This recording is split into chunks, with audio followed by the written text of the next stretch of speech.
Čia Energy Digest, tinklalaidė, kurioje aptarėme, kas geresnio pastarąją savaitę įvyko mūsų energetikos sektoriuje. Baigėsi 7-oji 2026 metų savaitė. Ta proga su vasario 16-ąją Lietuvos valstybės atkūrimo diena. Iš geresnių naujienų. Mažos šiluminės katilinės sulauks valstybės subsidijų, o Ignitis tieks elektrą jau ir Latvijos gyventojams. Iš tokių vidutinių antrojo kruonio agregato remonto pabaigos data nukelta į vasaros galą, bei išsijungia dar vienas kabelis po Baltijos jūrą. Be to, vyriausybė vertins Kruonija Nord jūrinio vėjo parko verslo planą, Ignalinos atominė elektrinė pirks reaktorių šerdžių išmontavimo paslaugas, o šaltas sausis, kaip ir galima buvo tikėtis, atnešė dujų suvartojimo rekordus. Štai papunkčiui.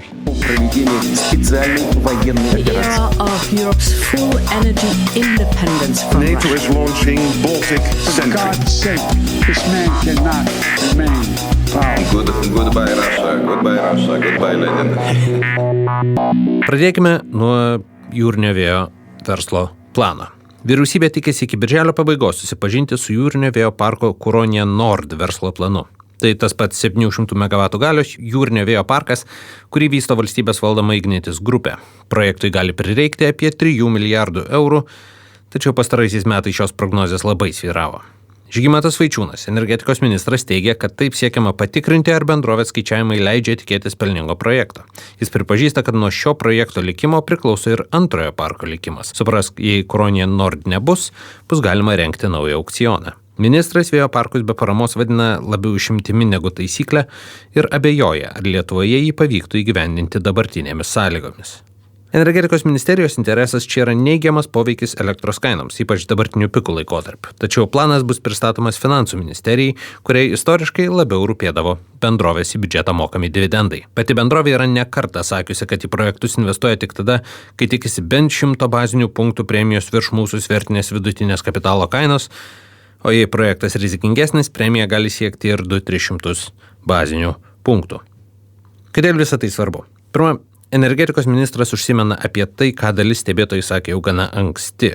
Lietuvai vienas jūrinio parkas gal ir yra reikalingas, tačiau poreikio antram dar nematyti. Tam reikia arba daugiau jungčių su Europa, arba daugiau elektros vartojimo vietoje.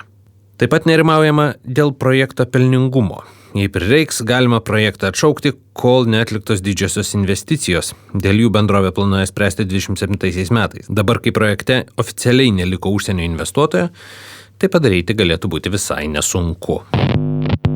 Šildymo katilai. Valstybė skirs 14 milijonų eurų biokuro katilų keitimui savivaldybėse, kuriuose šildymo kainos yra didžiausios. Lėšos bus skirtos mažų, tai yra iki 3 MW galios katilų pakeitimui 22 savivaldybėse, jų iš viso yra suskaičiuojami 65.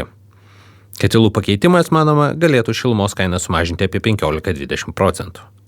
Valdas Lukoševičius, Lietuvos šilumos tiekėjų asociacijos prezidentas, užsiminė, kad didžiausios šilumos kainos šiemet buvo mažosiuose savivaldybėse, kur šilumos kaina yra apie 2 kartus didesnė negu didžiuosiuose arba vidutinio dydžio miestuose. Sausį brangiausia buvo Lazdijuose, Biržuose ir Ignalinoje. Vasarį vidutiniškai Lietuvoje šiluma bus dar brangesnė. Ji sieks 8,4 centų už kWh be PVM ir bus 5% didesnė nei sausį, bei beveik 5% didesnė nei tuo pačiu metu pernai. Sąskaitų dydis tiesa priklausys nuo orų, kurie įprastai diktuoja, kiek šilumos gyventojams prireikia. Kodėl tai svarbu? Šiųmetis šaltis tapo šiokiu tokiu streso testu Lietuvos energetikos sistemai. Viena iš akivaizdžiausių jo išraiškų išaugusios šildymo kainos. Kol kas man dar sunku įvertinti, ar susitvarkėme gerai ir ar ką nors reikėtų tobulinti. Trečia stambesnė naujiena šį kartą vėl apie Ignitis gamybos antrąjį Kruonio hidroakumuliacinės elektrinės agregatą. Jį remontuoti bendrovė ketina iki rugpjūčio 31 dienos. Bendrovės atstovai mano kolegas verslo žiniose informavo, kad iki vasario pradžios buvo atliekama diagnostika, kurios metu nustatėme gedimo priežastį. Konkrečiau gedimo priežastis nenurodoma, Kaip jau skelbta anksčiau, antrasis agregatas neveikia nuo gruodžio 16 dienos, kai sugedo bloko transformatorius. Kodėl tai svarbu ir kodėl aš grįžtu prie šitos temos? Ignitis grupės komunikacija šio klausimu išlieka ne jūsų reikalas lygyje. Nors tikėtina investuotojams į įmonės akcijas galėtų būti įdomu, kokį finansinį poveikį bendrovei turės šis ilgalaikis gedimas.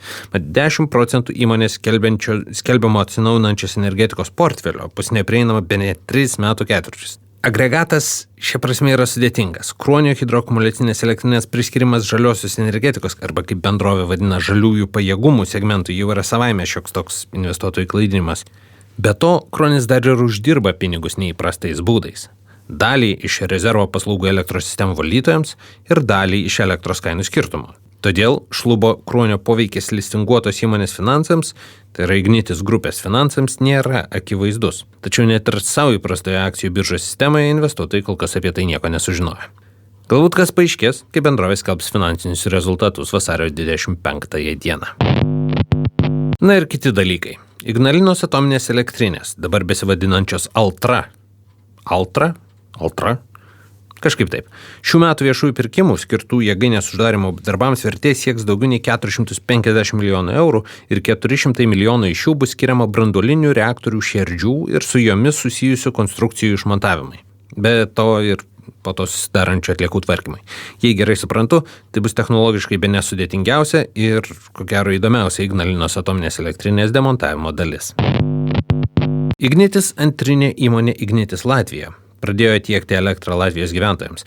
Jiems bendrovė siūlo 4 tarifų planus, kuriuose fiksuota kainodara derinama su rinkos kainomis. Bendrovė siekia pakeisti mažmeninę elektros energijos rinką privatiems asmenims, kurioje įsitvirtino potencialiai nepalankios vartotojams rinkos sąlygos, o tiekėjai neatsižvelgia į skirtingus žmonių įpročius. Kaip ir buvo galima tikėtis, rekordiškai šaltą sausį Amber Grid fiksavo didžiausią gamtinių dujų suvartojimą Lietuvoje per pastarosius 5 metus. Jų suvartota 2,9 teravatvalandės, tai yra 45% daugiau nei tuo pačiu metu pernai ir beveik tiek pat kaip 2021 sausį. Tai tuomet buvo suvartotos 3 teravatvalandės. Lietuvos dujų sistema transportuojamų dujų kiekis buvo didžiausias per 9 metus. Na ir galiausiai Baltijos jūros kabelių rubrikoje. Lenkija ir Švedija jungiantis 600 MW galios Svepol kabelis trečiadienį apie 8 val. Vakare patyrė gedimą. Lenkijos elektros sistemos valdytoja PSE teigia sabotažo požymių neįžvelgianti, daugiau detalių apie incidentą nepateikiama. Nors iš pradžių kabelį sutaisyti tikėtas iki savaitės pabaigos, penktadienį ši data buvo nukelta į vasario 20 dieną. Šiam kartui tiek. Tik priminsiu, kad ši tinklalaidė yra rengiama to paties pavadinimo naujienlaiškio pagrindu. Jei naujienas labiau mėgstate skaityti, o ne jų klausytis, naujienlaiškį galite užsiprenumeruoti ir gauti tiesiai į savo elektroninio pašto dėžutę. Visos reikalingos nuorodos tinklalaidės apraše. Su jumis buvau aš, Naglis Navakas. Iki kitų kartų.